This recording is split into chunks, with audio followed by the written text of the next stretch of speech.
بسم الله الرحمن الرحيم وبه نستعين والصلاة والسلام على النبي الأمين محمد وآله وصحبه أجمعين أما بعد. قال الله تعالى في القرآن المجيد بعد أعوذ بالله من الشيطان الرجيم: يا أيها الذين آمنوا توبوا إلى الله توبة نصوحا. صدق الله مولانا العظیم. آج کے اس اجلاس دستار بندی کے صدر محترم اور اس خوبصورت وسیع کشادہ اور بافیض مسجد کے ٹرسٹ کے سیکریٹری جناب سید نور الامین انور صاحب، دیگر معززین شہر، علماء کرام، خاص طریقے پر اس مسجد کے امام و خطیب اور آپ کی ریاست کے مشہور عالم حضرت مولانا محمد مقصود عمران رشادی صاحب، ہمارے مخلص جناب فیاض شریف صاحب اور دیگر مہمانان کرام، اور آپ تمام عزیز بھائیوں، بزرگوں، طالب علم ساتھیوں اور عزیز طالبات، رحمت اور مغفرت کی اس رات میں یہ اجلاس دستار بندی باسعادت بھی ہے اور پر رونق بھی ہے.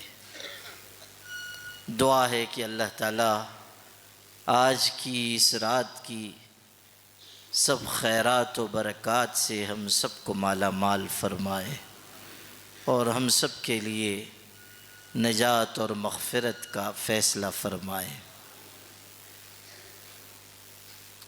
جامع العلوم عربک کالج کے نام سے جو ادارہ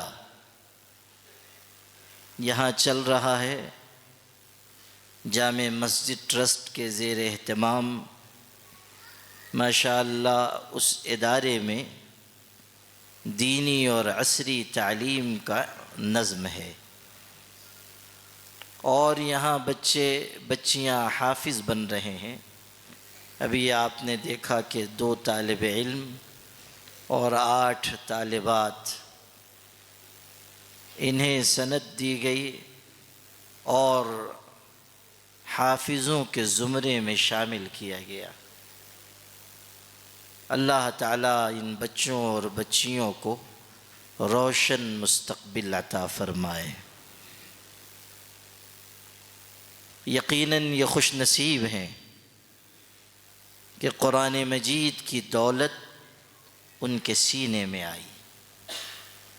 ان کے والدین، ان کے خاندان کے افراد سب مبارکباد کے حقدار ہیں. قرآن مجید کا حافظ بننا بہت بڑی نعمت ہے. حافظ قرآن اللہ کا انتخاب ہے اور اس کے لیے بڑی فضیلت حدیثوں میں آئی ہے. قرآن مجید میں اللہ تعالیٰ نے یہ بھی فرمایا ہے کہ قرآن وہ نعمت ہے جس پر لوگوں کو خوشی منانی چاہیے. ارشاد ہے: یا ایھا الناس قد جاءتکم موعظۃ من ربکم وشفاء لما فی الصدور وہدی ورحمۃ للمؤمنین قل بفضل اللہ وبرحمتہ فبذلک فلیفرحوا هو خیر مما یجمعون. بتایا گیا کہ یہ قرآن پاک نصیحت نامہ ہے جو تمہارے پاس آیا ہے اور تمہارے دلوں کی بیماریوں کا علاج ہے، شفا ہے، اور یہ ہدایت ہے اور ایمان والوں کے لیے باعث رحمت ہے، اور اللہ کے فضل اور اس کی رحمت سے جو نعمت تمہیں ملی ہے یعنی قرآن کی نعمت، اس پہ تم خوشی مناؤ۔ تو جو حافظ بن چکے وہ بھی خوش ہوں، ان کے والدین بھی خوشی منائیں، ان کے خاندان کے لوگ بھی خوشی منائیں، اور سمجھیں کہ بہت بڑی دولت اللہ نے ان کے حصے میں لکھ دی۔ امام ابو حنیفہ رحمۃ اللہ علیہ جو امام اعظم کہلاتے ہیں، انہوں نے اپنے صاحبزادے کی تعلیم کے لیے کسی استاذ کو مقرر کیا تھا۔ جب سورہ بقرہ پوری ہوئی اور استاذ نے خبر دی تو امام صاحب نے بڑی خوشی کا اظہار کیا اور بڑی لمبی چوڑی دعوت بھی فرمائی، چونکہ اللہ نے انہیں صاحب علم بھی بنایا تھا اور صاحب مال بھی بنایا تھا، کپڑوں کے تاجر تھے اور اللہ نے بہت وسعت دی تھی، تو بہت بڑی دعوت کی اور اپنے صاحبزادے کے استاذ کو بہت ساری اشرفیاں انعام میں دیں۔ تو جب اشرفیوں کی وہ تھیلی انہوں نے استاذ کو دی تو ان کی زبان سے نکلا کہ ابھی تو صرف سورہ بقرہ ختم ہوئی ہے اور آپ نے یہ انعام دیا، اتنی بڑی رقم آپ نے مجھ کو تحفے میں دی۔ امام صاحب نے عجیب بات کہی، جب یہ بات انہوں نے سنی تو ارشاد فرمایا کہ یہ انعام کی رقم آپ قبول فرمائیں اور کل سے میرے بچے کو پڑھانے کے لیے تشریف نہ لائیں۔ اب وہ حیران ہوئے کہ ابھی تو اتنا انعام دے رہے تھے اور خوشی کا اظہار کر رہے تھے اور اب کہتے ہیں کہ کل سے پڑھانے کے لیے نہ آئیں۔ تو حیرت سے کہا کہ مجھ سے کیا غلطی ہو گئی جو آپ ایسا ارشاد فرما رہے ہیں؟ تو حضرت امام صاحب نے فرمایا کہ تم نے یہ کہا کہ ابھی تو صرف سورہ بقرہ ختم ہوئی ہے اور آپ نے اتنا سارا انعام دیا، اشرفیاں دی، یہ جملہ بتاتا ہے کہ تمہارے دل میں قرآن پاک کی عظمت نہیں ہے، اس لیے کہ تم نے سورہ بقرہ کے مقابلے میں اس مال کو زیادہ اہم سمجھا اور اس کو زیادہ گراں قیمت تسلیم کیا۔ تو یہ علامت ہے کہ قرآن پاک کی جیسی عظمت ہونی چاہیے ویسی عظمت نہیں ہے۔ قرآن تو وہ دولت ہے کہ اگر ایک پلڑے میں ساری دنیا کی دولت لا کر رکھ دو اور دوسرے پلڑے میں قرآن رکھ دو تو قرآن بھاری ہوگا۔ قرآن پاک کے مقابل کوئی چیز نہیں۔ تو کہا تمہارے دل میں قرآن پاک کی عظمت نہیں۔ قرآن بتا رہا ہے کہ اس دولت پر خوشی مناؤ۔ قُلْ بِفَضْلِ اللَّهِ وَبِرَحْمَتِهِ فَبِذَلِكَ فَلْيَفْرَحُوا هُوَ خَيْرٌ مِّمَّا يَجْمَعُونَ۔ دنیا کے انسان جو کچھ جمع کر رہے ہیں، مال ہو، اسباب ہو، جائیداد ہو، منصب ہو، عہدہ ہو، اقتدار ہو، ان ساری نعمتوں سے بڑی یہ قرآن کی نعمت ہے۔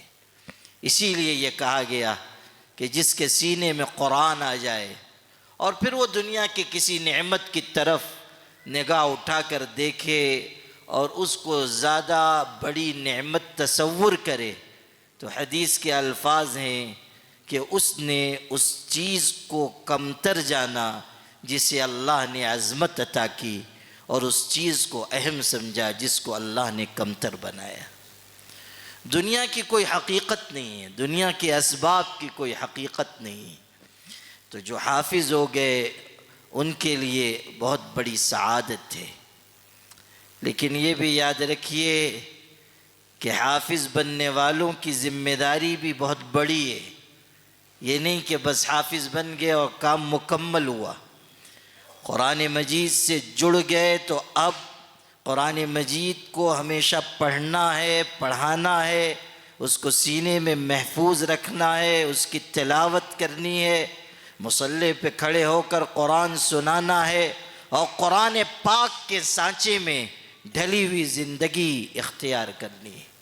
ہمیشہ قرآن سے جڑے رہنا ہے۔ حدیث میں آیا ہے کہ اگر کسی جانور کو کھلا چھوڑ دیا جائے، رسی کھول دی جائے، تو وہ جانور جتنی تیزی سے بھاگے گا، غفلت کی وجہ سے قرآن مجید اس سے زیادہ تیزی کے ساتھ سینے سے نکل جاتا ہے۔ یعنی آج حافظ ہیں، اگر غفلت برتی، چند برس کے بعد قرآن مجید کی یہ دولت محفوظ نہیں رہے گی۔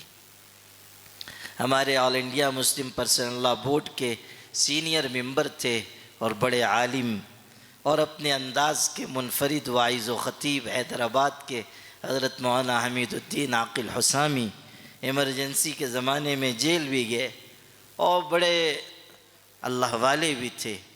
وہ اپنے مخصوص انداز میں، مزاحیہ انداز میں کہتے تھے کہ اگر حافظ قرآن 1 سال تراویح نہ سنائے تو وہ آدھا حافظ، اور اگر 2 سال نہ سنائے تو پھر خدا حافظ۔ یعنی 1 سال اگر ناغہ کیا تو آدھا حافظ رہ جائے گا، اور اگر 2 سال ناغہ کر دیا تو پھر خدا حافظ۔ قرآن مجید محفوظ نہیں رہے گا۔ اس لیے قرآن مجید کی خوب تلاوت کی عادت ڈالیں۔ محنت ہوگی تو قرآن محفوظ رہے گا۔ ہمارے اساتذہ کے استاذ تھے حافظ عبدالسلام رحمۃ اللہ علیہ، میں نے نہیں ان کو دیکھا لیکن ان کے واقعات سنے۔ جب وہ حافظ ہوئے تو ذرا لاابالی پن میں طالب علمی کا زمانہ گزارا تھا، اس لیے قرآن مجید اچھا یاد نہیں تھا۔ اب حافظ تو ہو گئے، والد نے کہا کہ اس سال تراویح میں تم کو قرآن سنانا ہے۔ اب تراویح کا نام سنتے ہی ان کو بخار آ گیا، یاد تو تھا نہیں کیسے سناؤں، اور کوئی راستہ نظر نہیں آیا سوائے اس کے کہ فر یفرو کی گردان پڑھیں۔ تو یہ جو ہمارے طلبہ ہیں وہی سمجھیں گے، تو بھاگ گئے، دہلی بھاگ گئے۔ آج سے 70-80 سال پہلے کی بات ہے، مالیگاؤں سے دہلی چلے گئے۔ وہ زمانہ ایسا تھا نہیں کہ موبائل کے ذریعے خبر ملے، بھاگ گئے، کسی کو پتہ بھی نہیں کہاں ہیں۔ لیکن جب دہلی پہنچے، یہ میں اپنے عزیز طالب علم بھائیوں کو سنانا چاہتا ہوں کہ جب دہلی پہنچے تو ایک احساس دل میں پیدا ہوا کہ مجھ سے بہت غفلت ہوئی، اور میں نے طالب علمی کا زمانہ برباد کیا، اور اپنے ماں باپ کا دل دکھایا، اور اساتذہ کی ناقدری کی۔ اب مجھ کو محنت کرنی چاہیے۔ ایک احساس پیدا ہوا، اور اس احساس کا نتیجہ یہ تھا کہ انہوں نے وہاں قرآن مجید پر محنت شروع کی۔ جن لوگوں نے دہلی کی جامع مسجد دیکھی ہوگی وہ جانتے ہیں کہ وہ اونچی جگہ پر مسجد ہے، بہت سی سیڑھیاں ہیں، سیڑھیاں چڑھ کے اوپر جانا پڑتا ہے، پھر مسجد کا صحن آتا ہے۔ تو انہوں نے یہ معمول بنایا کہ روزانہ ایک سیڑھی پر مکمل قرآن پاک پڑھتے تھے، سیڑھی پر مکمل قرآن پاک، پھر اگلے دن اگلی سیڑھی پر، پھر اگلے دن اگلی سیڑھی پر، اس طرح اوپر تک چڑھے، اور پھر نیچے اترے، اور پھر اوپر چڑھے، اور پھر نیچے اترے۔ 7 مرتبہ اس طرح دور کیا کہ ہر سیڑھی پر مکمل قرآن مجید پڑھا۔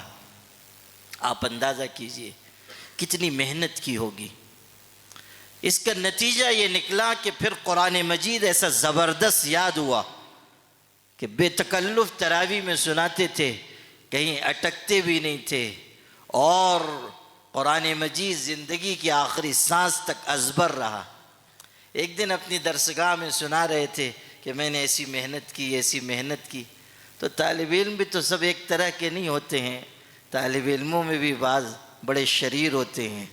تو ایک طالب علم تھا شریر قسم کا، جب انہوں نے سنایا کہ میں نے اتنی محنت کی، اس طرح یاد کیا قرآن مجید، تو اس طالب علم نے کہا کہ حافظ جی آپ سیڑھی پہ بیٹھتے تھے تو لوگ کچھ دیتے بھی تو ہوں گے؟ تو حافظ صاحب نے کہا کہ ہاں، اسی پہ تو ہمارا گزر بسر تھا۔ اللہ تعالیٰ ان کو غریق رحمت فرمائے۔ آپ اندازہ کیجئے کہ کتنی محنت کی اور پھر اس کا کیا نتیجہ ظاہر ہوا۔ میرے استاذ سے مولانا جاوید احمد ملی رحمۃ اللہ علیہ، قرآن مجید ان کو بھی بہترین یاد تھا۔ نوجوانی کے زمانے میں شبینہ سنانے کے لیے گئے اور بس میں لٹکتے ہوئے گئے، نوعمری کا زمانہ تھا، پہنچے تو بیمار ہو گئے، دوسرے شہر میں گئے تھے تو بیمار ہو گئے اور کئی حافظوں کو سنانا تھا۔ انہوں نے کہا کہ مجھ کو بخار ہے، آج میں نہیں سنا پاؤں گا، دوسرے سنا دیں، کل میں سناؤں گا۔ تو انتظامیہ کے لوگوں میں سے کسی نے کہہ دیا کہ معلوم ہوتا ہے اس کو قرآن یاد نہیں ہے، بہانہ کر رہا ہے، اور اس کو یاد نہیں ہے، سنا نہیں پائے گا، اس لیے بخار کا بہانہ ہے۔ وہ کہتے تھے کہ میں نے سنا تو مجھ کو بہت تکلیف ہوئی، دکھ ہوا، لیکن سنانے کی کنڈیشن نہیں تھی۔ اس رات کو آرام کیا، اگلی رات رمضان میں اگلی رات شبینہ سنانے کے لیے کھڑے ہوئے اور پڑھنا شروع کیا تو پہلی رکعت میں 22 پارے کی تلاوت کی اور سورہ یاسین شریف پہ جا کے رکوع کیا، اور پھر دوسری رکعت میں پڑھنا شروع کیا تو سورہ قاف پر 26ویں پارے میں جا کر وہاں رکوع کیا اور پھر 18 رکعت میں مکمل کیا۔ اور جب انہوں نے سنایا تو میں نے کہا کہ مولانا آپ نے سنایا تو اتنی لمبی 2 رکعتیں پڑھائیں، پیچھے جو لوگ تھے ان کا کیا حال تھا؟ تو کہنے لگے گرتے تھے، پڑھتے تھے، وضو خانے پہ جاتے تھے، لیٹ جاتے تھے، پھر آ جاتے تھے۔ تو میں نے کہا آپ کا کیا حال ہوا؟ کہنے لگے جھونک جھونک میں نے سنا تو دیا، لیکن گھر آ کے 3 دن میں بھی بستر سے اٹھ نہیں پایا۔ ایک غصہ تھا، ایک مزاج میں ایک کیفیت تھی، سنا لیا، لیکن پھر اس کا اثر ہوا کہ بستر سے اٹھنا مشکل ہو گیا۔ آپ اندازہ کیجئے کہ قرآن مجید کتنا بہترین یاد رہا ہوگا۔ محنت کرنے کے نتیجے میں قرآن مجید یاد ہوتا ہے اور قرآن مجید یاد رہتا ہے۔ حافظ بننے والے بچے بچیاں یاد رکھیں کہ قرآن مجید سے ہمارا رشتہ زندگی کی آخری سانس تک مضبوط رہے، اور ہم قرآن مجید پڑھیں، قرآن مجید پڑھائیں، اور قرآن مجید کے ذریعے دنیا میں اور آخرت میں عزت پائیں۔ یاد رکھیے، صرف قرآن مجید کو یاد کر لینے سے بات نہیں بنے گی۔ قرآن مجید کو یاد کرنے کے ساتھ ساتھ قرآن مجید پر عمل کا مزاج بنانا ہوگا۔ قرآن مجید جو صفات بیان کرتا ہے، جو طریقے بتاتا ہے، زندگی برتنے کا جو سلیقہ سکھاتا ہے، وہ زندگی میں لانا ہوگا۔ قرآن مجید بتا رہا ہے کہ مومنوں کو کیسی زندگی گزارنی چاہیے۔ سورہ انفال ہے 9ویں پارے میں اللہ پاک ارشاد فرما رہا ہے، انما المؤمنون الذين اذا ذكر الله وجلت قلوبهم واذا تليت عليهم آياته زادتهم ايمانا وعلى ربهم يتوكلون الذين يقيمون الصلاة ومما رزقناهم ينفقون أولئك هم المؤمنون حقا لهم درجات عند ربهم ومغفرة ورزق کریم۔ ارشاد ہے کہ مومن وہ نہیں ہے جو اپنی زبان سے دعویٰ کرے کہ میں مسلمان ہوں، میں مومن ہوں۔ صرف زبان کے الفاظ کسی انسان کو مومن کامل نہیں بنائیں گے۔ خدا کی نگاہ میں اس کا ایمان اس وقت تک معتبر نہیں جب تک اس کے اندر مومنانہ صفات نہ آئیں، ایمانی اخلاق نہ آئیں، ایمانی کردار نہ آئے، ایمان کی مضبوطی نہ آئے۔ سورہ حجرات میں ارشاد ہوا، قالت الاعراب آمنا قل لم تؤمنوا ولكن قولوا اسلمنا ولما يدخل الایمان فی قلوبکم۔ 26ویں پارے میں سورہ حجرات میں خود اللہ ارشاد فرما رہا ہے کہ دیہات کے رہنے والے یہ کہہ رہے ہیں کہ ہم مومن ہو گئے۔ اے ہمارے محبوب صلی اللہ علیہ وسلم، آپ ان سے کہیے لم تؤمنوا، تم ابھی مومن نہیں ہوئے، تمہارے اندر ابھی ایمانی صفات نہیں آئی، تمہارے اندر عفت و طہارت نہیں، تمہارے اندر ابھی تقوی نہیں، تمہارے اندر ابھی حیا نہیں، تمہارے اندر وحدت و اجتماعیت کا مزاج نہیں، تمہارے اندر ایثار و قربانی کی ادا نہیں، لم تؤمنوا، یہ نہ کہو کہ تم مومن ہو گئے، ابھی ایمان تمہارے اندر اترا نہیں۔ ہاں زیادہ سے زیادہ یہ کہہ سکتے ہو اسلمنا، کہ ہم مسلمان ہو گئے، ہم نے سر جھکا دیا، ہم نے اللہ کو مان لیا، یہ کہہ سکتے ہو۔ لیکن ایمان بہت اونچی چیز ہے، جب تک ایمانی کردار نہیں آئے گا تم سچے مومن نہیں کہلا سکتے ہو۔ لم تؤمنو، صاف صاف اعلان کر دیا گیا۔ حضرت خواجہ حسن بصری کتنے بڑے بزرگ ہیں، تابعی ہیں۔ ام المومنین حضرت ام سلمہ رضی اللہ عنہا کے گھر میں پرورش پائی ہے۔ یہ جو ہمارے روحانی سلسلے ہیں، چشتیہ سلسلہ ہو یا قادریہ یا سہروردیہ یا نقشبندیہ یا رفاعیہ، جتنے بھی سلاسل ہیں ان میں عام طریقے پر صحابی اور بعد کے زمانے کے فرد کے درمیان جو کڑی ہے وہ حضرت خواجہ حسن بصری کی ہے۔ وہ بہت بڑے صاحب روحانیت بزرگ تھے۔ اب سنیے، کسی نے ان سے پوچھا حل انت مؤمن، حضرت بتائیے آپ مومن ہیں؟ انہوں نے کہا کہ اگر تمہارا سوال اس بارے میں ہے کہ کیا میں اللہ کو مانتا ہوں یا نہیں، تو اس معنی میں تو میں مومن ہوں کہ اللہ کو مانتا ہوں، لیکن اگر تمہارا سوال قرآن کی ان آیتوں کی روشنی میں ہے، وہی آیتیں جو میں نے پڑھ کر سنائی سورہ انفال کی، جن میں صفات بیان ہوئی ہیں، تو کہا کہ اگر تمہارا سوال ایمانی صفات کی روشنی میں ہے اور قرآن کی ان آیتوں کی روشنی میں ہے تو سن لو کہ میں مومن نہیں ہوں، میں مومن نہیں ہوں۔ یہ ان کی تواضع تھی، ان کی انکساری تھی، ان کی عاجزی تھی، وہ تو ایمان کے اعلیٰ رتبے پر تھے۔ لیکن ہم غور کریں کہ کیا ہمارے اندر ایمانی کردار ہے؟ کیا ہم قرآن کی بتائی ہوئی صفات کو اپنا رہے ہیں؟ قرآن کہہ رہا ہے سورہ فرقان میں 19ویں پارے میں وَعِبَادُ الرَّحْمَنِ الَّذِينَ يَمْشُونَ عَلَى الْأَرْضِ هَوْنًا وَإِذَا خَاطَبَهُمُ الْجَاهِلُونَ قَالُوا سَلَامًا وَالَّذِينَ يَبِيتُونَ لِرَبِّهِمْ سُجَّدًا وَقِيَامًا وَالَّذِينَ يَقُولُونَ رَبَّنَا اصْرِفْ عَنَّا عَذَابَ جَهَنَّمَ إِنَّ عَذَابَهَا كَانَ غَرَامًا إِنَّهَا سَاءَتْ مُسْتَقَرًّا وَمُقَامًا۔ عباد الرحمن کی صفات بیان کی گئی۔ اللہ کے بندے کون؟ رحمان کے بندے کون؟ اللہ تعالیٰ کے آگے جھک جانے والے کون؟ صفات بیان کی گئی۔ وہ جن کے اندر نرمی ہے، جن میں اخلاق کی عمدگی ہے، جو جاہلوں کے منہ نہیں لگتے ہیں، جو راتوں کی تنہائیوں میں اٹھ کر خدا کے آگے روتے ہیں، گڑ گڑاتے ہیں، عاجزی کرتے ہیں۔ یہ نہیں کہ تہجد جانے دیجئے، فجر کی نماز میں بھی ہم نہ جاگیں۔ کتنے لوگ ہیں، ہم میں سے کتنے لوگ ہیں کہ جو آج تہجد کی نماز تو جانے دیجئے، فجر کی نماز بھی جماعت سے نہیں پڑھ رہے ہیں، نماز قضا کر رہے ہیں، معمول بنا لیا کہ نماز چھوڑ دے رہے ہیں، حالانکہ نماز کا چھوڑ دینا ایمان اور کفر کے درمیان کے فاصلے کو ختم کر دینا ہے۔ نماز چھوڑ دے رہے ہیں۔ میرے والد صاحب رحمۃ اللہ علیہ ایک جملہ کہتے تھے اور وہ میں نہیں بھولتا ہوں۔ وہ اپنے زمانے میں کہتے تھے، آج سے 30-35 برس پہلے، اس وقت تو یہ موبائل آلے شیطانیہ آیا بھی نہیں تھا جس میں آج کل ہم لوگ سب پریشان ہیں۔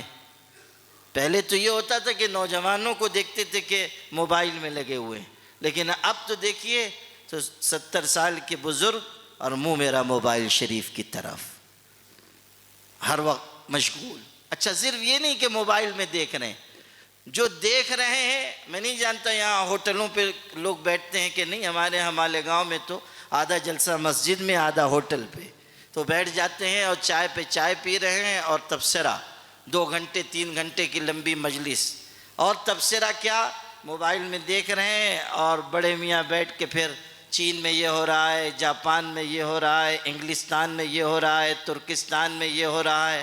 عمر ہے قبرستان کی اور تذکرہ ہے انگلستان کا۔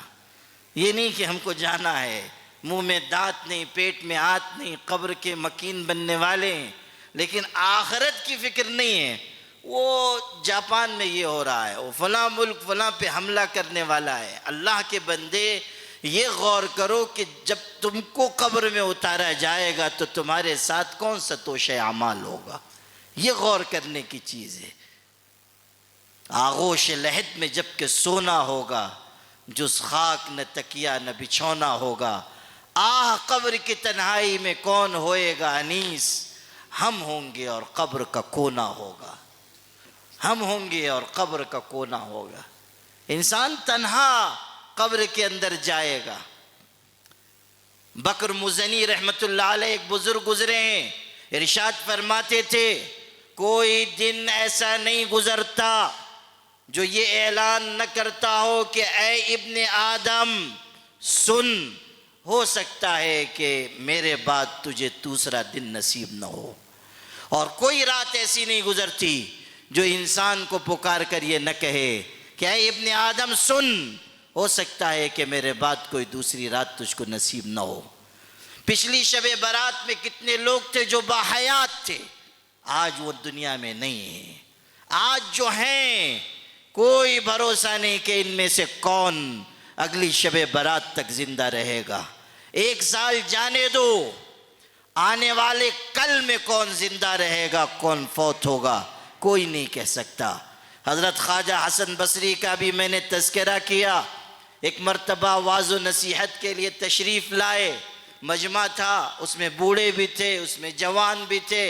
بوڑھوں کی طرف مخاطب ہوئے، ارشاد فرمایا کہ ذرا بتاؤ جب کھیتی پک جاتی ہے کیا ہوتا ہے؟ بوڑھوں نے جواب دیا جب کھیتی پک جاتی ہے اسے کاٹ لیا جاتا ہے۔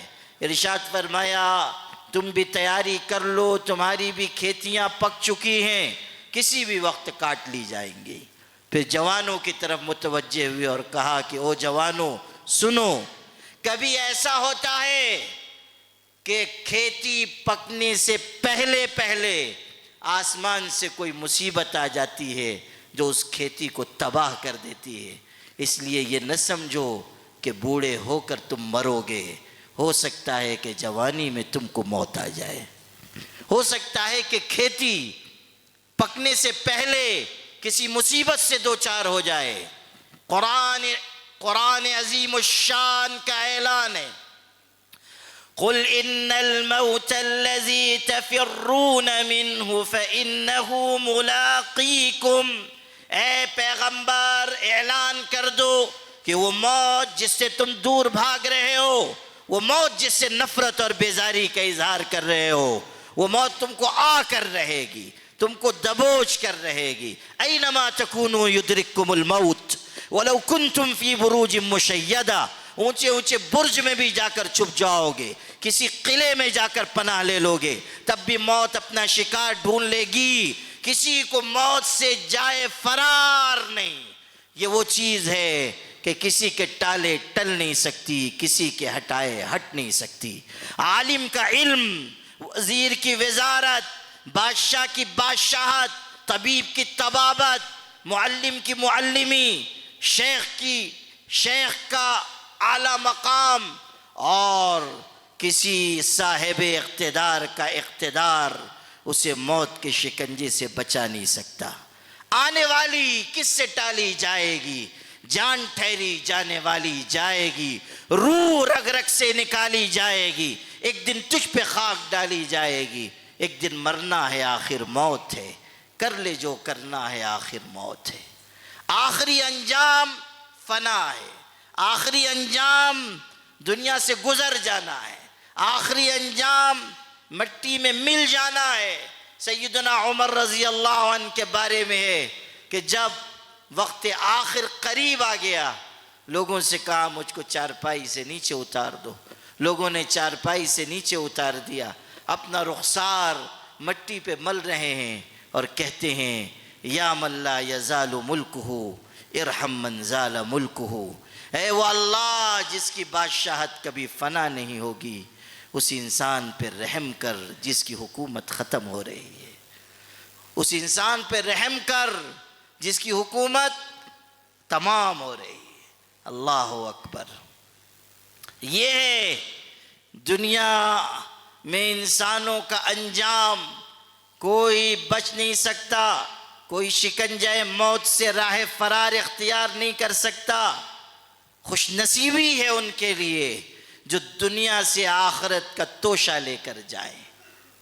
آپ کو جو بات سنا رہا تھا وہ یہ کہ ہمارے والد صاحب رحمۃ اللہ علیہ آج سے 30-35 سال پہلے، جبکہ موبائل کا چلن نہیں تھا، اس وقت لوگ ٹی وی دیکھتے تھے، اس وقت والد صاحب فرماتے تھے، یہ جملہ کہتے تھے کہ اس امت کا حال یہ ہے کہ یہ آدھی رات تک ٹی وی دیکھ کر گنہگار ہو کر سوتی ہے اور صبح فجر کی نماز قضا کر کے گنہگار ہو کر اٹھتی ہے۔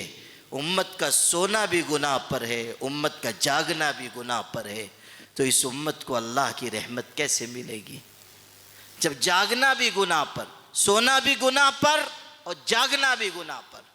اب تو ٹی وی کا زمانہ گیا، اب تو لوگ موبائل میں آدھی رات تک لگے ہوئے ہیں اور نہ جانے کیسی کیسی غلاظتیں، نجاستیں دیکھ رہے ہیں، اور مسلمان بھی اس محیب بلا کا شکار ہو رہے ہیں جس کو دنیا میں عام کرنے کی کوشش کی گئی۔ آپ دیکھیے کہ کیسے کیسے انکشافات آج سامنے آ رہے ہیں۔ جیفرے ایپسٹین نام کے شخص کی جو فائلیں کھل رہی ہیں اور اس کے جو تہلکہ خیز انکشافات دنیا کے لوگوں کے سامنے آ رہے ہیں، وہ دل دہلا دینے والے ہیں۔ دنیا کے بڑے بڑے بادشاہ، دنیا کے حکمراں، دنیا کے سائنسداں، علم رکھنے والے، تہذیب کا درس دینے والے، دنیا کو انسانیت سکھانے والے، وہ اس شخص، اس ظالم، اس قاتل، اس زانی، اس بدکار انسان کے جزیرے میں جا کر منہ کالا کر رہے ہیں، بدکاری کر رہے ہیں، نابالغ بچوں اور بچیوں کا ریپ کر رہے ہیں، ان کو قتل کر رہے ہیں۔ حد ہو گئی کہ ان کو ٹکڑے ٹکڑے کر کے کھا جا رہے ہیں۔ 35 لاکھ صفحات کی دستاویز دنیا کے سامنے آ چکی ہے، اس میں ہزاروں ویڈیوز ہیں، ہزاروں تصویریں ہیں اور ای میلز ہیں جن سے انکشاف ہو رہا ہے کہ کیا کیا کچھ ہو چکا۔ یہ کیوں ہوا ہے؟ اس کو سمجھیے کہ دنیا کی ننگی ذہنیت رکھنے والوں نے یہ چاہا کہ بے حیائی کے راستے سے جذبات کو ابھار کر، شہوتوں کو ابھار کر اور لوگوں کو گندے اور نجس کاموں میں لگا کر اور پھر ان کی ویڈیوز محفوظ کر کے ان کو بلیک میل کیا جائے، ان کے فیصلوں کو بدلا جائے، ان کو کنٹرول کیا جائے، حکومتوں اور طاقتوں کے اوپر حکمرانی اختیار کی جائے۔ ایک بہت بڑی عالمی سازش کا پردہ فاش ہوا ہے۔ اب اسی سے جوڑ کر اس حقیقت کو سمجھیے کہ اس کا نشانہ مسلمانوں کو بھی بنایا جا رہا ہے۔ یہ جو موبائل کے ذریعے، انٹرنیٹ کے ذریعے نوجوانوں کو غلط قسم کی چیزیں دیکھنے کے لیے اکسایا جا رہا ہے، ننگی فلمیں دیکھنے کے لیے اکسایا جا رہا ہے، جو ان کے ذہنوں کو خراب کیا جا رہا ہے، اس کے پیچھے یہی بات ہے کہ مسلمانوں پر اس وقت تک غلبہ ممکن نہیں ہے جب تک کہ ان کے اندر روحانیت باقی ہے، جب تک روحانیت ہے، تقویٰ ہے، جب تک خدا تعالیٰ کا خوف ہے، جب تک اللہ تعالیٰ کی ذات عالی پر توکل ہے، جب تک تنہائیوں میں بھی گناہ سے بچنے کا مزاج ہے، دنیا کی ظالمانہ شیطانی قوتیں ہم پر مسلط نہیں ہو سکتی۔ لیکن جب ہم بھی غلط راہوں پہ جانے لگیں گے، ہمارے نوجوان بھی بدکاری کی طرف لپکنے لگیں گے، ہمارے نوجوان بھی نشے کے عادی ہو جائیں گے، ہمارے نوجوان بھی غلط قسم کی فلمیں دیکھنے کی عادی ہو جائیں گے، خاندانی نظام ٹوٹیں گے، ازدواجی زندگیاں بکھریں گی، میاں بیوی کے تعلقات برباد ہوں گے اور پھر ناجائز تعلقات شروع ہوں گے اور نہ جانے کیسی کیسی برائیاں وجود میں آئیں گی۔ اس وقت شیطانی قوتوں کو یہ موقع ملے گا کہ وہ ہم پر اور آپ پر بھی مسلط ہو جائیں۔ قربان جائیے ہمارے آقا حضرت محمد مصطفیٰ صلی اللہ علیہ وسلم پر کہ آپ نے دنیا میں تشریف لا کر حیا کا ایک منظم ضابطہ ہمیں عطا فرمایا۔ آپ نے بتایا کہ شرم اور عفت اور پاک دامنی کی قدر و قیمت کیا ہے۔ آپ نے بتایا کہ نگاہ جھکا کر چلو۔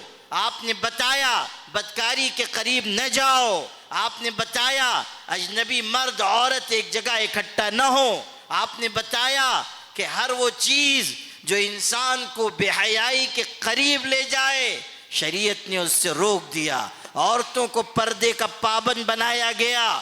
وہ لوگ جو آج تک اسلام پر انگلیاں اٹھاتے تھے کہ اسلام نے عورتوں کو چہار دیواری میں قید کر دیا اور ان کو برقع پہنا کر اندر کر دیا اور انہوں نے عورتوں پہ ظلم کیا، عورتوں پہ جبر کیا، عورتوں پہ تشدد کیا، آئیں آج وہ اور بتائیں کہ یہ مہذب دنیا جس نے ایسے کالے کرتوت کیے ہیں کہ 12-13 سال کی لڑکیوں کے ساتھ بدکاری کر کے اور پھر ان کو شیطان کے قدموں میں لے جا کے قربان کیا ہے، کیا اس زیادتی کرنے والے اور اس زیادتی کی پشت پناہی کرنے والے لوگ ان کو منہ ہے کہ وہ اسلام کی شفاف تعلیم پہ کوئی انگلی اٹھائے، کوئی اعتراض کرے؟ تم کو کیا، تمہارے لیے کیا گنجائش ہے کہ تم اسلام کے پاکیزہ نظام کے بارے میں کچھ کہو؟ آج ہم فخر سے سر اٹھا کر دنیا میں کہہ سکتے ہیں کہ آسمان کے نیچے اور زمین کے اوپر باحیا امت اگر کسی کو بنایا گیا ہے ہمیں بنایا گیا ہے۔ آج ہم یہ کہہ سکتے ہیں سر اٹھا کر کہ عورتوں کی عظمت، ان کی اہمیت، ان کی عفت کی حفاظت اگر کہیں ہے ہمارے دین میں ہے، ہمارے معاشرے میں ہے۔ آج بھی عورتوں کے ساتھ جو انصاف کا رویہ ہمارے معاشرے میں ہے دنیا میں کہیں نہیں ہے۔ آج بھی صاف شفاف نظام اگر کسی کے پاس ہے ہمارے پاس ہے۔ آج دنیا میں ہم سر فخر سے اٹھا کر کہہ سکتے ہیں۔ یہ وہ حقیقتیں ہیں جو ہم کو معلوم ہونی چاہیے۔ اور اسی کے ساتھ ساتھ یہ بات بھی ذہن میں رکھیے کہ جو تعلیمات دی گئی تھی ہمیں ان کو اپنائے رکھنا ہوگا، اسی راستے پہ چلنا ہوگا۔ ہمارا راستہ وہ نہیں ہے جس پہ دنیا کے لوگ جا رہے ہیں۔ ہمارا راستہ بے حیائی کا نہیں، بے شرمی کا نہیں، بدکاری کا نہیں، بے پردگی کا نہیں، نگاہوں کی خیانت کا نہیں۔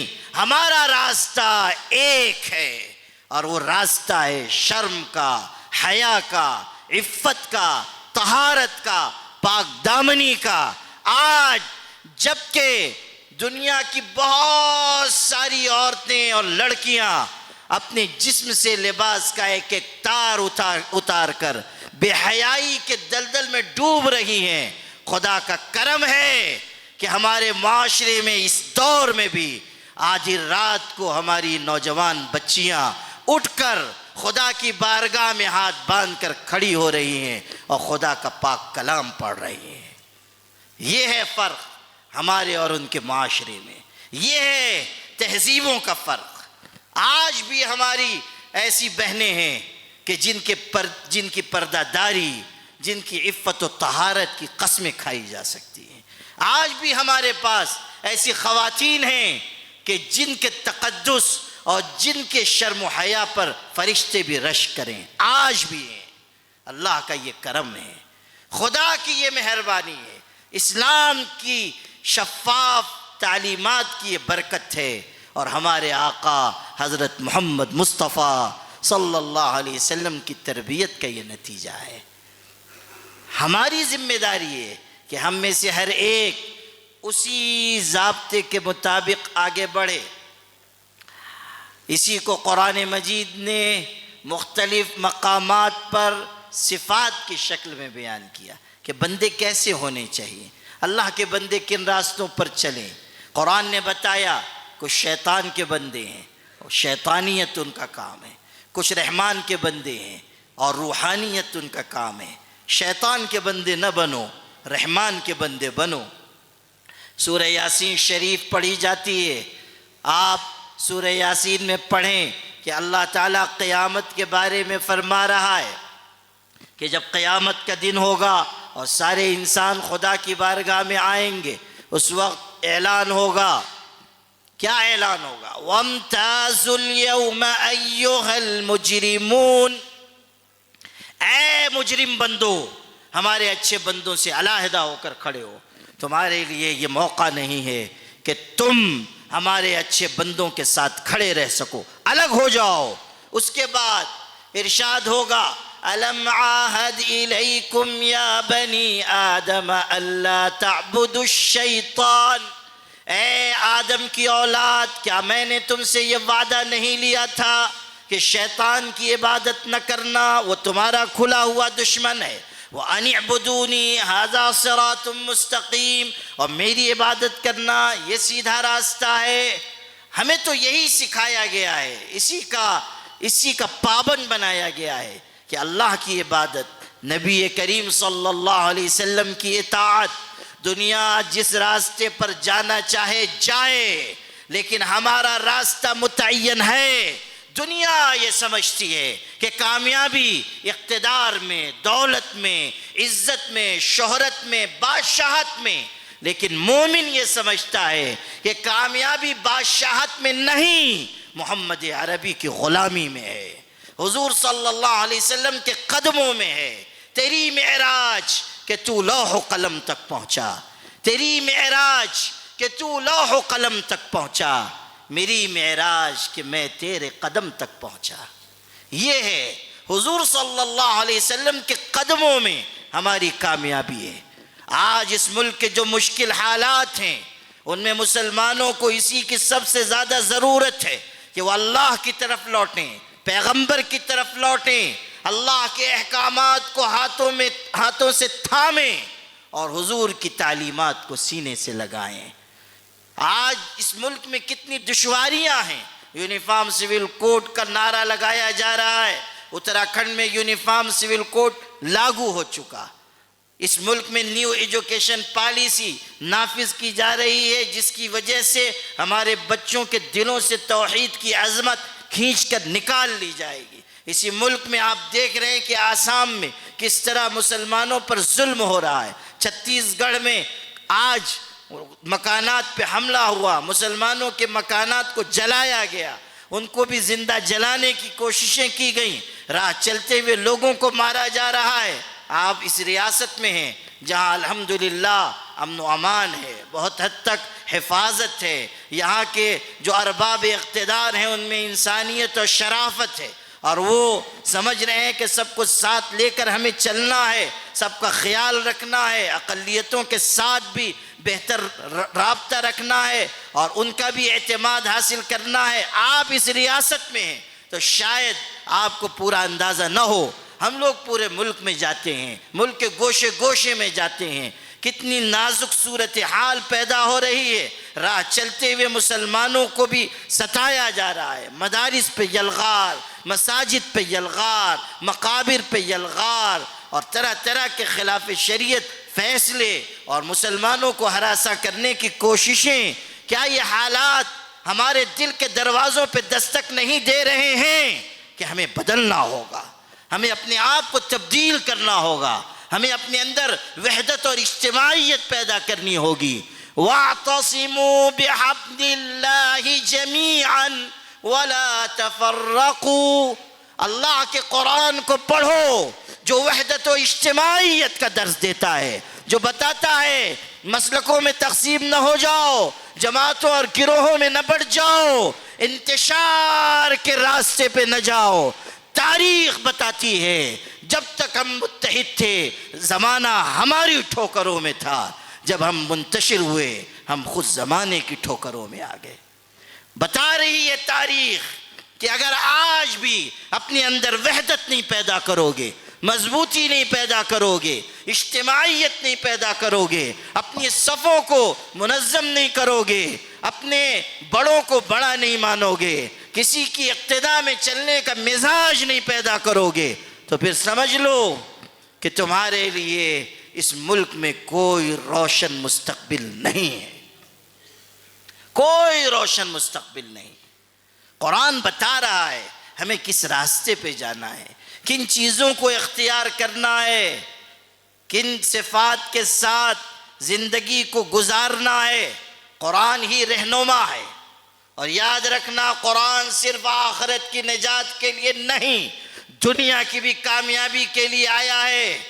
ماؤ زیدونگ نامی ایک شخص نے چین میں انقلاب برپا کیا تھا، وہ کمیونسٹ انسان تھا، وہاں بادشاہت قائم تھی، اس نے اس کے خلاف جد و جہد کی، جبر و استبداد کے خلاف آواز اٹھائی اور ظلم و بربریت کے خلاف لڑا، یہاں تک کہ اس ظالمانہ اقتدار کو اکھاڑ کر پھینک دیا۔ لاکھوں لوگ اس کے ساتھ کھڑے ہو گئے، اور پھر جب نئی حکومت قائم ہوئی تو ماؤ زیدونگ چیئرمین بنا، اور اس کے بعد چند برسوں میں اس نے چین کو نہایت عظیم الشان ترقیات سے مالا مال کیا۔ دنیا میں چین اوپر آ گیا، معیشت کے اعتبار سے، تعلیم کے اعتبار سے، سہولیات کے اعتبار سے۔ اب سنو، ہمارے پڑوس کا ملک جو اسلام کے نام پر بنا ہے، وہاں سے صوبہ سندھ کا چیف منسٹر اور اس کی کابینہ کے منسٹرز گئے، وہ لوگ جو مسلمان ہیں، جو اسلام کے نام پر بنے ہوئے ملک میں رہ رہے ہیں، وہاں سے گئے، چین کا جائزہ لیا، دورہ کیا، سہولیات کو دیکھا، ترقیات کو دیکھا، آسائشوں کو دیکھا، وہاں پر جو جدید اسباب و آلات تھے ان کا جائزہ لیا، تعلیم گاہوں میں گئے، ہاسپٹلز میں گئے۔ سارا جائزہ لینے کے بعد ماؤ زیدونگ چیئرمین سے ملاقات کی اور پوچھا کہ چند برسوں میں آپ کے ملک کو یہ ترقی کیسے ہوئی؟ سنو او بنگلور کے مسلمانوں، سنو اور اپنے دل پہ نقش کر کے لے جاؤ۔ ایک انسان جو کمیونسٹ ہے، جو بے دین ہے، جو ایک ایسے ملک کا سربراہ ہے جو جمہوریت کے نام پر قائم ہوا ہے، وہ ان لوگوں سے جو مسلمان ہیں، اسلام کے نام پر بنے ہوئے ملک سے آئے ہیں، ان سے کہتا ہے کہ اگر آپ مجھ سے میرے ملک کی ترقی کا راز جاننا چاہتے ہیں تو ایک جملے میں سن لیجئے، سنیے، ایک جملے میں سن لیجئے کہ قرآن تم پر اترا تھا، عمل ہم نے کر کے دکھایا ہے۔ قرآن تم پر اترا تھا، عمل ہم نے کر کے دکھایا ہے۔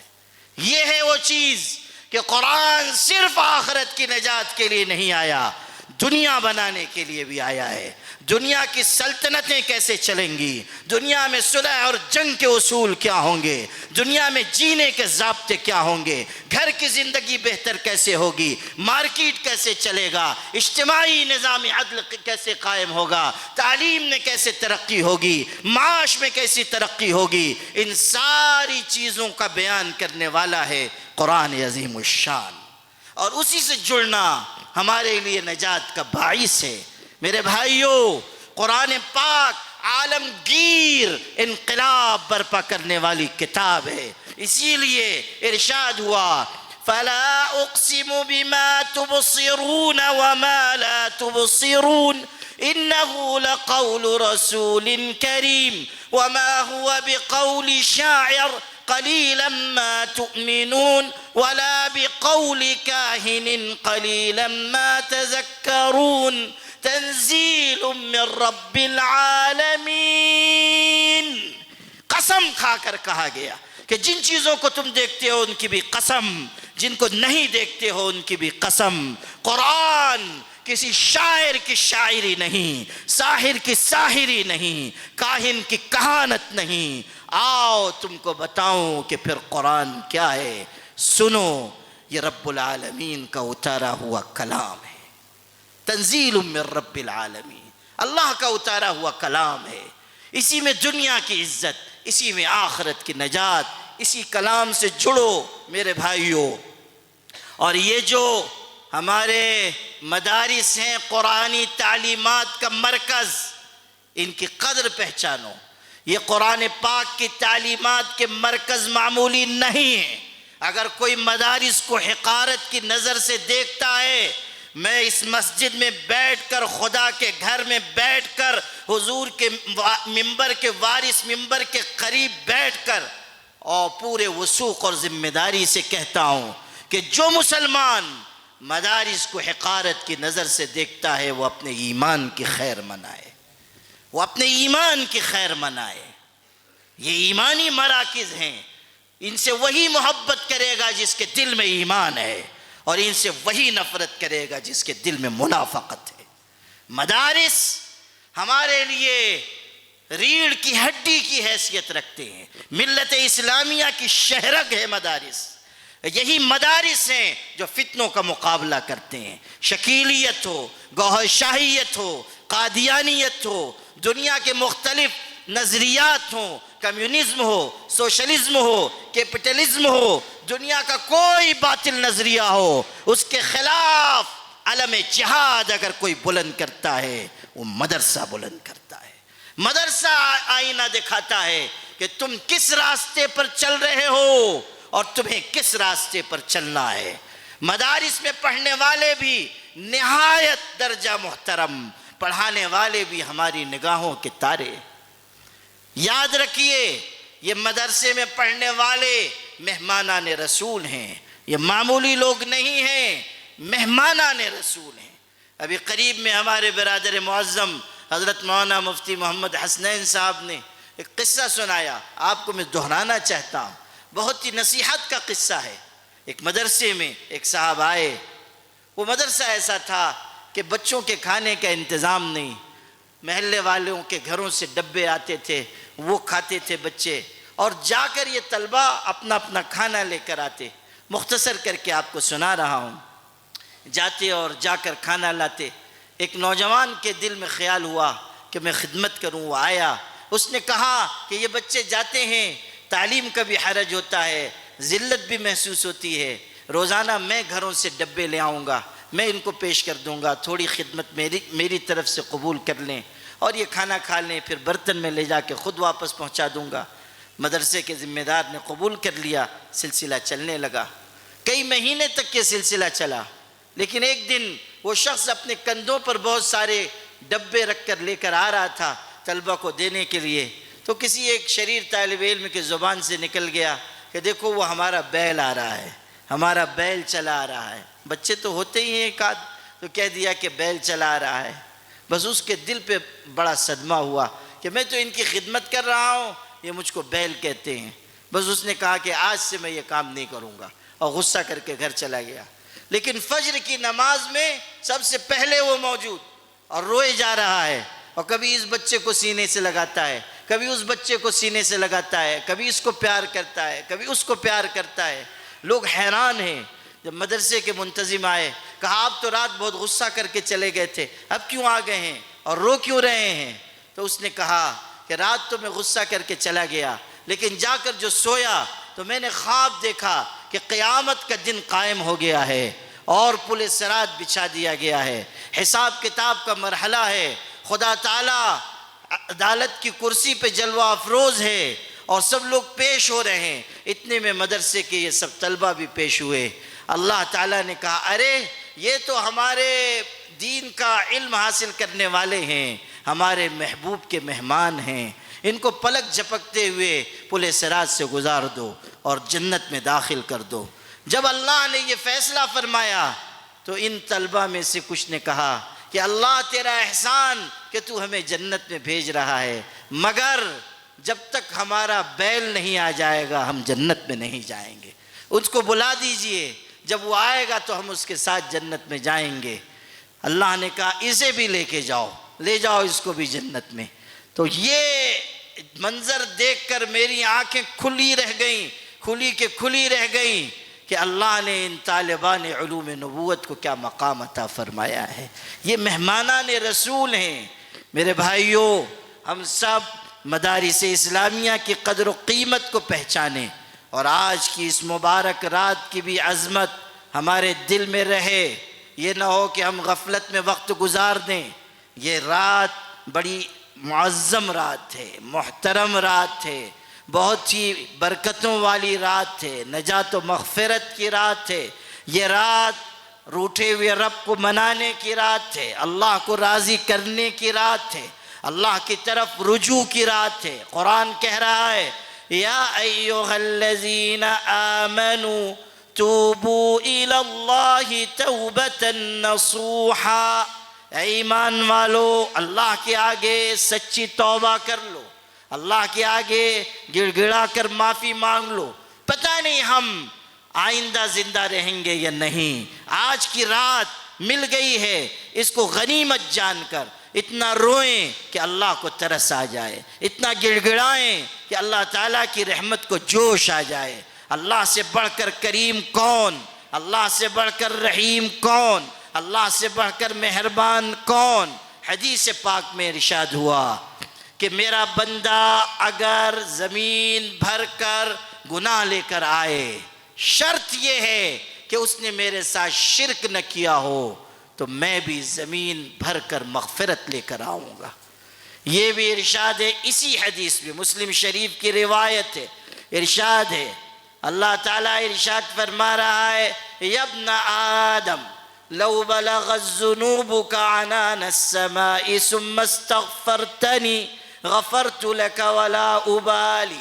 اے آدم کے بیٹے سن، اگر تیرے گناہ اتنے بڑھیں کہ زمین گناہوں سے بھر جائے اور زمین آسمان کے بیچ کا خلا گناہ سے بھر جائے اور پھر تیرے گناہ آسمانوں کی چوٹیوں تک پہنچ جائیں، پھر تو آئے اور مجھ سے مغفرت مانگے، میں تجھ کو معاف کر دوں گا، اور مجھ سے کوئی پوچھنے والا نہیں کہ تو نے کیوں معاف کیا، مجھ سے کوئی نہیں پوچھ سکتا تو نے کیوں معاف کیا۔ حدیث پاک میں اللہ کی وسعت رحمت کو یوں بھی بیان فرمایا، اللہ تعالیٰ کی طرف نسبت کر کے بیان ہوا ہے کہ جب گنہگار بندہ اللہ کی بارگاہ میں آتا ہے، ہاتھ پھیلاتا ہے، ندامت کے آنسو بہاتا ہے، کہتا ہے اللہ میری مغفرت فرما، میرے گناہ کو معاف فرما، میری کوتاہی کو معاف فرما، تو اللہ اپنے فرشتوں سے کہتا ہے او فرشتو، یہ میرا بندہ ہے تو گنہگار مگر یہ جانتا ہے کہ اس کا کوئی رب ہے جو گناہوں کو معاف کرتا ہے، جاؤ اس کے گناہوں کو مٹا دو، جاؤ اس کی غلطیوں کو مٹا دو۔ یہ ہے اللہ تعالیٰ کی رحمت۔ قرآن پاک کہہ رہا ہے، اور اس آیت کے بارے میں علماء تفسیر نے لکھا ہے ان ارجا آیت فی القرآن الکریم ہی، سب سے زیادہ امید دلانے والی آیت پورے قرآن میں یہی ہے۔ کیا ارشاد ہے قل یا عبادی الذین اسرفوا علی انفسہم لا تقنطوا من رحمت اللہ ان اللہ یغفر الذنوب جمیعا۔ ارشاد ہے اے میرے محبوب کہہ دو کہ اے میرے وہ بندو جنہوں نے اپنے آپ پر ظلم کیا، اللہ کی رحمت سے مایوس نہ ہو جانا، اللہ سب گناہوں کو معاف کرنے والا ہے، یقیناً وہ بہت بخشنے والا ہے، نہایت رحم کرنے والا ہے۔ حضرت خواجہ حسن بصری اس آیت کو استعمال کرتے ہوئے اس طرح اپنی مناجات میں اللہ سے کہتے تھے، تہجد کے وقت مناجات میں کہہ رہے ہیں کہ اے اللہ، ایک بیٹا اپنے باپ کا حکم توڑتا ہے، 1 بار 10 بار 20 بار، آخر میں باپ تھک ہار کر کہہ دیتا ہے جا، آج سے تو میرا بیٹا نہیں، میرے گھر کی پیتری نہ چڑھنا، میرے گھر کے زینے پہ قدم نہ رکھنا، آج سے تو میری اولاد نہیں۔ لیکن اللہ تو کیسا کریم ہے کہ ہم نے ہزاروں بار تیرا حکم توڑا ہے مگر آج بھی تو ہمیں اپنا بندہ کہہ کر پکارتا ہے، آج بھی تو کہتا ہے اے میرے بندو، اللہ کی رحمت سے مایوس نہ ہو جانا۔ یہ ہے اللہ کی رحمت، یہ ہے اللہ کی شان مغفرت۔ اس لیے میرے بھائیو لوٹ آؤ اللہ کی طرف، جو بھی گناہ ہوا ہو، جو بھی غلطی ہوئی ہو، جو بھی قصور ہوا ہو، جو بھی خطا ہوئی ہو، اللہ کے آگے معافی مانگو، اللہ کے آگے ہاتھ پھیلاؤ، اللہ کے آگے عاجزی کرو، اللہ سارے گناہوں کو معاف کرے گا، عیبوں کو چھپائے گا۔ موسیٰ علیہ السلام قحط کے وقت استسقاء کے لیے نکلے ہیں، خدا کی بارگاہ میں رو رہے ہیں، کلیم اللہ ہیں اور کہہ رہے ہیں اللہ بارش برسا، تیری مخلوق پریشان ہے۔ جواب آیا اس مجمع میں ایک گنہگار ایسا ہے جب تک وہ رہے گا بارش کا ایک قطرہ نہیں اترے گا، بارش کا ایک قطرہ نہیں اترے گا۔ نکالو اس کو اپنی بستی سے اور اس مجمع سے، تب بارش آئے گی ورنہ بارش نہیں۔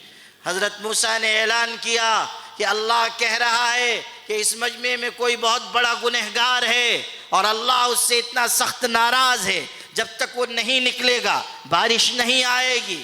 اس گنہگار نے بھی سنا اور یہ سوچا کہ اگر میں اس مجمع سے نکل کر گیا، سب کے سامنے نکل کر گیا تو ذلیل ہو جاؤں گا، رسوا ہو جاؤں گا، سب جان لیں گے کہ اسی بدکار کی وجہ سے بارش نہیں ہو رہی تھی۔ شرمندہ ہو گیا، دل ہی دل میں اللہ سے معافی مانگنے لگا، آنکھوں سے آنسو ٹپکنے لگے، دل میں ندامت آ گئی، توبہ کرنے لگا۔ ادھر حضرت موسیٰ علیہ السلام حیران کہ ابھی مجمع سے کوئی نکلا نہیں اور موسلا دھار بارش برسنے لگی، موسلا دھار بارش برسنے لگی۔ حضرت موسیٰ نے کہا تو نے کہا تھا رب العزت، رب ذوالجلال کہ جب تک گنہگار نکلے گا نہیں بارش آئے گی نہیں، ابھی تو کوئی نکلا بھی نہیں اور تو نے بارش برسا دی۔ اللہ نے فرمایا میرے کلیم، میرے پیغمبر، میرے اس بندے نے مجھ سے صلح کر لی ہے، مجھ سے صلح کر لی ہے اور اس کی دعا کی برکت سے میں نے بارش برسا دی ہے۔ حضرت موسیٰ نے کہا اللہ وہ بندہ دکھا دے جس کی توبہ کی برکت سے بارش آئی ہے۔ پاک پروردگار نے کہا موسیٰ جب وہ نافرمان تھا تب میں نے اس کے گناہ کو کسی کے سامنے کھولا نہیں، اب تو وہ مجھ سے صلح کر چکا ہے، اب میں کیسے بتاؤں کہ وہ کون بندہ ہے۔ یہ ہے اللہ کی شان ستاری، یہ ہے اللہ کی شان غفاری۔ اس لیے میرے بھائی ہم سب آج کی رات خدا کے آگے رجوع کر لیں، توبہ کر لیں، گناہوں سے باز آ جائیں، پاکیزہ زندگی گزاریں اور اللہ کو راضی کر کے دنیا سے رخصت ہوں۔ اللہ تعالی ہم سب کو سچی توبہ نصیب فرمائے۔ میں بہت شکر گزار ہوں جامع مسجد بنگلور کے ٹرسٹیان کا، ذمہ داران کا، اور خاص طریقے پر برادر معظم حضرت مولانا مقصود عمران رشادی صاحب کا کہ انہوں نے اس بابرکت روح پرور اور ایمان افروز اجلاس دستار بندی میں مجھے شرکت کا موقع دیا اور یہ گزارشات پیش کرنے کی سعادت مجھ کو یہاں حاصل ہوئی۔ اللہ تعالی مجھ گنہگار کو بھی آج کی رات اس پاکیزہ اجلاس میں شرکت کی برکت سے مغفرت اور اپنی رضا کا پروانہ عطا فرمائے۔ وآخر دعوانا ان الحمد للہ رب